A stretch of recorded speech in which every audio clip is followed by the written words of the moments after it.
Hi friends, ಹೇಗಿದ್ದೀರಾ? ಈ ಕಾಡು ಬರೋಬ್ಬರಿ 9 ರಾಷ್ಟ್ರಗಳಲ್ಲಿ ಹಬ್ಬಿಕೊಂಡಿದೆ. 55 ಲಕ್ಷ ಚದರ ಕಿಲೋಮೀಟರ್ ಈ ಕಾಡಿನ ವಿಸ್ತರಣೆ. 40,000 ಸಸ್ಯ ಪ್ರಭೇದಗಳು ಇವೆ. 1,300 ಪಕ್ಷಿ ಪ್ರಭೇದಗಳು ಇವೆ. 3,000ಕ್ಕಿಂತ ಹೆಚ್ಚು ಮೀನುಗಳ ಪ್ರಭೇದಗಳು, 430 ವಿಧದ ಸಸ್ತನಿಗಳು, 25 ಲಕ್ಷ ಕೀಟಗಳು ಇವೆ. 430 ವಿಧದ ಉಭಯವಾಸಿಗಳು, 380 ವಿಧದ ಹಾವುಗಳು ಇವೆ. 80 ಬಗೆಯ ಮಾಂಸಾಹಾರಿ ಸಸ್ಯಗಳು ಇವೆ. ಇಷ್ಟೊಂದು ಚಿತ್ರ ವಿಚಿತ್ರ ಪ್ರಾಣಿಗಳು ಇರುವಂತಹ ಈ ಅದ್ಭುತ ಪ್ರದೇಶ ಯಾವುದು ಅಂತ ನಿಮಗೆ ಗೊತ್ತಾ?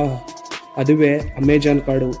ಇದನ್ನು ಕೇಳಿ ನೀವು ಕೂಡ ಆಶ್ಚರ್ಯವಾಗಿರಬಹುದು. ಅಮೆಜಾನ್ ಎಂಬ ಒಂದು ದೊಡ್ಡ ಕಾಡನ್ನ ಭೂಮಿಯ ಮೇಲಿನ ಶ್ವಾಸಕೋಶ ಹಾಗೂ ಭೂಮಿಯ ಮೇಲಿನ 10% ಪ್ರಾಣಿಗಳ ತವರು ಮನೆ ಈ ಅಮೆಜಾನ್ ಆಗಿದೆ. ಈ ಅಮೆಜಾನ್ ಕಾಡು ಕನಿಷ್ಠ 55 ಲಕ್ಷ ವರ್ಷಗಳಿಂದ